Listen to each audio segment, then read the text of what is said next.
Hello students, मैं हूं अनामिका सिंह और मैं फिर से स्वागत करती हूं आपका हमारे यूट्यूब चैनल में जिसका नाम है पिनेकल कैरियर इंस्टीट्यूट। तो आज मैं आपके लिए चाइल्ड डेवलपमेंट का टॉपिक लेकर आई हूं। स्टूडेंट्स, ये टॉपिक हर एग्जाम में नहीं आता है, लेकिन हाँ काफ़ी सारे एग्जाम में इससे क्वेश्चन आते हैं। जैसे संविदा का एग्जाम है, यूपी टेट, सीटीईटी, इससे रिलेटेड और भी कई सारे एग्जाम हैं जहां चाइल्ड डेवलपमेंट के क्वेश्चन देखने को मिलते हैं। और इस टॉपिक में आपको काफ़ी सारी प्रॉब्लम होती है, आप काफ़ी कंफ्यूज होते हो, तो उस कंफ्यूजन को दूर किया है मैंने और ये वीडियो बनाई है। इस तरह की और भी वीडियो आपको मिलती रहेंगी और अगर आप इस तरह की वीडियो और चाहते हैं तो आपको हमारा चैनल सब्सक्राइब करना होगा और आपको बेल आइकन को प्रेस करना होगा। यदि आप बेल आइकन को प्रेस करेंगे तो ही आपको टाइम टू टाइम नोटिफिकेशन मिलती रहेगी। तो चलिए अभी हम ये देखेंगे कि चाइल्ड डेवलपमेंट में किस तरह के क्वेश्चंस आते हैं और किस तरह से हमें इसको समझना है। आइएगा क्वेश्चन की ओर। व्यक्तित्व की संरचना के 3 तत्व है। यहाँ व्यक्तित्व की बात चल रही है, व्यक्ति की विशेषता या व्यक्ति का गुण कह सकते हैं, और उसकी संरचना के 3 तत्व हैं, इदम, अहम और अत्यहम। ये होते क्या है इसका अर्थ भी मैं आपको बताऊंगी, लेकिन थोड़ा आगे बढ़ेंगे।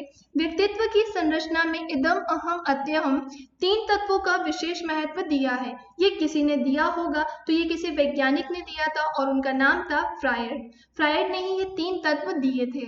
आगे आइएगा और समझते हैं हम इसको कि यहाँ पर इंद का मतलब क्या है, इदम का मतलब क्या है। तो यह सुखवादी सिद्धांत है, या हम इसे भौतिक सुख भी कह सकते हैं।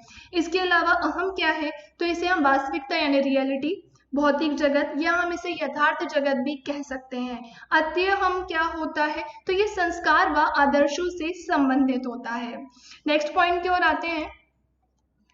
किस अवस्था में शारीरिक व मानसिक विकास तीव्र गति से होता है। स्टूडेंट्स, यहाँ अवस्था शब्द लिखा है, तो मैं आपको बता दूं कि विकास की अवस्था 4 होती हैं। कौन कौन सी अवस्था है? शेषवावस्था है, बाल्यावस्था है, किशोरावस्था है और चौथी प्रौढ़ावस्था है।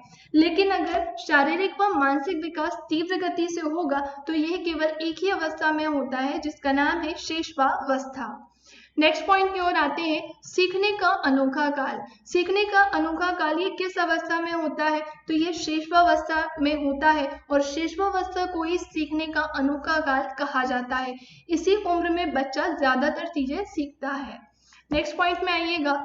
वेशलर परीक्षण किससे संबंधित है, तो ये बुद्धि के नापने से संबंधित है। यहाँ बुद्धि शब्द का प्रयोग है, तो मैं बता देती हूँ कि बुद्धि होती क्या है। तो बुद्धि एक मानसिक शक्ति है जो वस्तुओं और तथ्यों को समझने या उनमें आपसी संबंध खोजने में सहायक होती है। नेक्स्ट पॉइंट की ओर आते हैं। मानसिक परीक्षण शब्द का प्रयोग सबसे पहले किसने दिया, तो इस शब्द का प्रयोग सबसे पहले कैटले ने दिया था और 1890 यानी 1890 में दिया था। नेक्स्ट पॉइंट की ओर बढ़ते हैं। बुद्धि को नापने के लिए पहली मनोवैज्ञानिक प्रयोगशाला कहाँ बनाई गई, तो भाई इसको नापने के लिए प्रयोगशाला भी बनी थी और यह प्रयोगशाला जर्मनी में बनी और 1879 में बनाई गई थी। नेक्स्ट आते हैं। समाजीकरण में बालक सबसे पहले किसको पहचानता है, तो समाज में जब बच्चा जन्म लेता है जो शुरू से ही अपनी माँ के साथ ज्यादा रहता है, इसलिए बालक समाज में सबसे ज्यादा अपनी माँ को ही पहचानता है। शिक्षण संबंधी सहायता सामग्री का उपयोग करते हैं। क्यों करते हैं, तो यह शिक्षण को रोचक बनाने के लिए किया जाता है। नेक्स्ट पॉइंट की ओर आइएगा। 13 से 19 वर्ष तक की आयु होती है, तो ये किस अवस्था की होती है, तो ये किशोरावस्था की होती है। नेक्स्ट पॉइंट की ओर आते हैं। पूर्व किशोरावस्था होती है।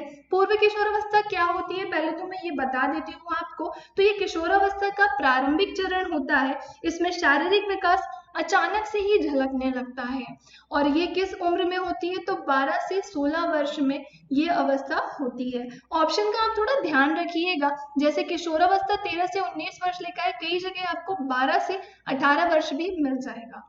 चलिए नेक्स्ट पॉइंट की ओर आते हैं। उत्तर किशोरावस्था ये किस उम्र में होती है, तो 17 से 19 वर्ष की जो उम्र है ये उत्तर किशोरावस्था की होती है। इसमें क्या होता है, तो विकास की दृष्टि से ये अवस्था अत्यधिक महत्वपूर्ण है, बहुत ही महत्वपूर्ण अवस्था है ये, क्योंकि यह काल पूर्ण जीवन की तैयारी का समय होता है। चलिए आगे बढ़ते हैं नेक्स्ट पॉइंट की ओर। धार्मिक और नैतिक शिक्षा दी जानी चाहिए, यह किस अवस्था में दी जानी चाहिए, तो किशोरावस्था में ही धार्मिक और नैतिक शिक्षा दी जानी चाहिए। नेक्स्ट पॉइंट की ओर आते हैं, शिशुअवस्था को सीखने का आदर्श काल कहा जाता है। ये कथन किसका है, किसने कहा ऐसा? तो वैलेंटाइन ने कहा था कि शिशुअवस्था को ही सीखने का आदर्श काल कहा जाता है। शिशुअवस्था में 4 संवेग होते हैं। ये बहुत ही महत्वपूर्ण है कि 4 संवेग कौन से हैं? तो भय है, क्रोध है, प्रेम है और पीड़ा है। शिशुअवस्था में ये चारों ही चीजें हमें देखने को मिलती हैं।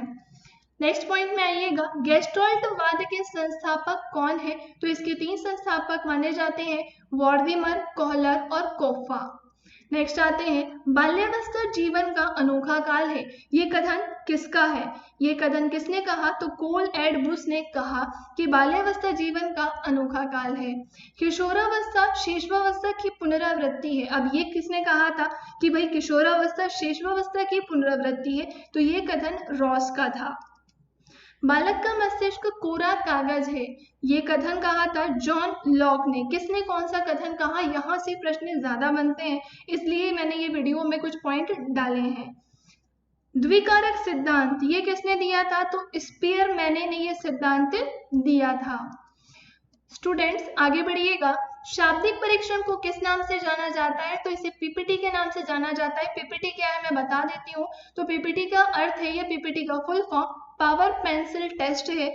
इसका मतलब कागज कलम परीक्षण। विद्यालय में छात्रों का स्वास्थ्य परीक्षण क्यों जरूरी है? तो ये विद्यालय का भी दायित्व है कि विद्यालय में जो छात्र है उनका परीक्षण, स्वास्थ्य परीक्षण किया जाए। बालिका में पिता के प्रति लगाव ज्यादा होता है। जी हाँ, ये बिल्कुल सत्य है। जो बालिका है, जो लड़कियां हैं, उनका पिता के प्रति लगाव ज्यादा होता है। ऐसा इसलिए भी होता है क्योंकि बालिकाओं में एक ग्रंथि होती है जिसका नाम है इलेक्ट्रा ग्रंथि।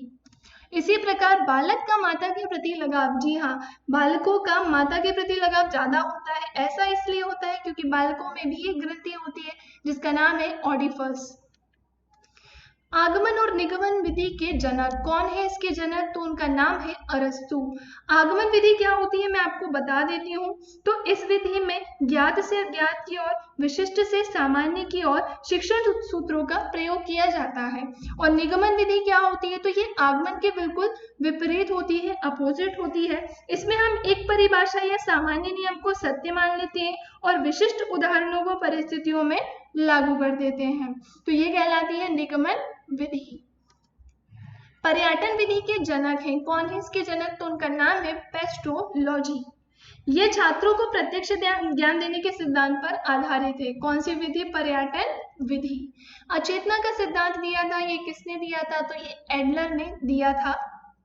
टेट परीक्षण संबंधित है, ये किससे संबंधित है? तो ये व्यक्तित्व से संबंधित है।